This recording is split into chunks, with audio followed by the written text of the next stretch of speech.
దేశవ్యాప్తంగా తీవ్ర ఉత్కంఠకు ఆందోళనలకు దారితీసిన విద్యార్థుల ఆందోళన అనంతరం పోలీస్ చర్యలపై సుప్రీంకోర్టు చారిత్రాత్మక మధ్యంతర ఉత్తర్వులు జారీ చేసింది.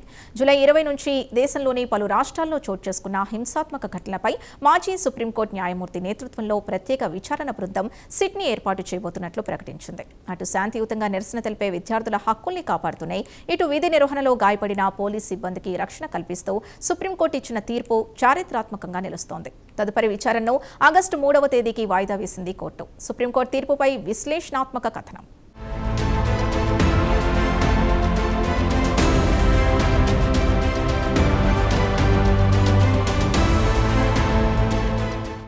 నీట్ ప్రశ్నాపత్రాల లీకేజీలు, విద్యా వ్యవస్థలోని అక్రమాలకు నిరసనగా ఈ నెల 20 నుండి విద్యార్థులు ప్రారంభించిన ఆందోళన అనంతరం తలెత్తిన పరిస్థితులపై సుప్రీంకోర్టు చరిత్రాత్మకమైన తీర్పు వెలువరించింది. విద్యార్థులపై పోలీసుల లాఠీచార్జ్, బలప్రయోగంపై దాఖలైన వరుస పిటిషన్లను CJI justice Surya Kant, justice Joymalya Bagchi, justice V మోహన్లతో కూడిన త్రిసభ్య ధర్మాసనం కీలకమైన తీర్పునిచ్చింది. ఈ ఘటనల్లో ఎవరి తప్పిదముందో తేల్చేందుకు, అలాగే విచారణ పారదర్శకంగా జరిగేందుకు సుప్రీంకోర్టు విశ్రాంత న్యాయమూర్తి పర్యవేక్షణలో ప్రత్యేక విచారణ బృందం సిట్ని నియమించనున్నట్లు పేర్కొంది.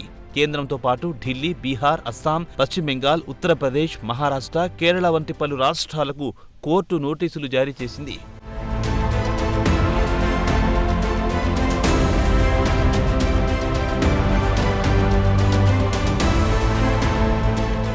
సుప్రీంకోర్టు తీర్పుతో గత కొన్ని రోజులుగా పోలీసుల అదుపులో ఉన్న వేలాది మంది విద్యార్థులకు, వారి కుటుంబాలకు పెద్ద ఊరట లభించినట్లయింది.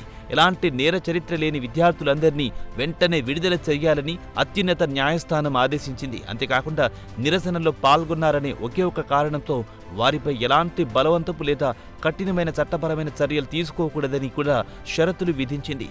సీనియర్ అడ్వకేట్ షదాన్ ఫరాసత్ వాదనలు విన్న కోర్టు 18 ఏళ్ల లోపు వారే కాకుండా 19, 20 ఏళ్ల వయస్సున్న యువ విద్యార్థులందరికీ ఈ మినహాయింపు వర్తిస్తుందంటూ సవరించడం విశేషం.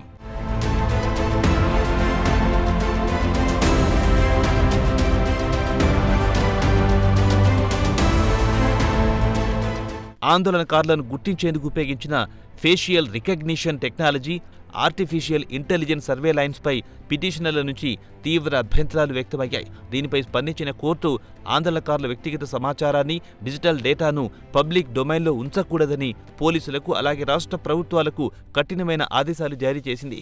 విద్యార్థుల భవిష్యత్తును దెబ్బతీసేలా వారి వ్యక్తిగత వివరాలను సామాజిక మాధ్యమాల్లో లేదా బయట ప్రచారం చేయడం రాజ్యాంగ విరుద్ధమని వ్యాఖ్యానించింది. మరోవైపు విధి నిర్వహణలో ఉన్న పోలీసులపై జరిగిన దాడులకు కూడా అత్యున్నత న్యాయస్థానం అంతే తీవ్రంగా పరిగణించింది. నిరసనకారుల మధ్య అసాంఘిక శక్తులు ప్రవేశించి దాదాపు 250 మందికి పైగా పోలీస్ సిబ్బందిని గాయపరిచారన్న అంశాన్ని కేంద్ర ప్రభుత్వం తరపున solicitor general Tushar Mehta court దృష్టికి తీసుకెళ్లారు. దీనిపై స్పందించిన ధర్మాసనం భారీ నిరసనల సమయంలో శాంతి భద్రతలను పరిరక్షించే పోలీసులకు హెల్మెట్లు, బాడీ ప్రొటెక్టర్లు వంటి రక్షణ కవచాలు కల్పించాల్సిన బాధ్యత ఉందన్నారు.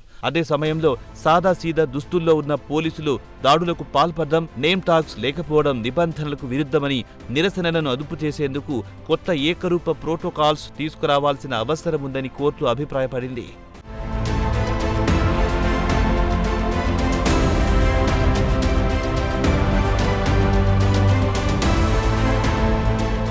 మరోవైపు ఈ ఘటనలో అసలు బాధ్యులను చట్టం ముందు నిలబెట్టాలంటే సాక్ష్యాధారాలు చాలా కీలకమని సుప్రీంకోర్టు పేర్కొంది.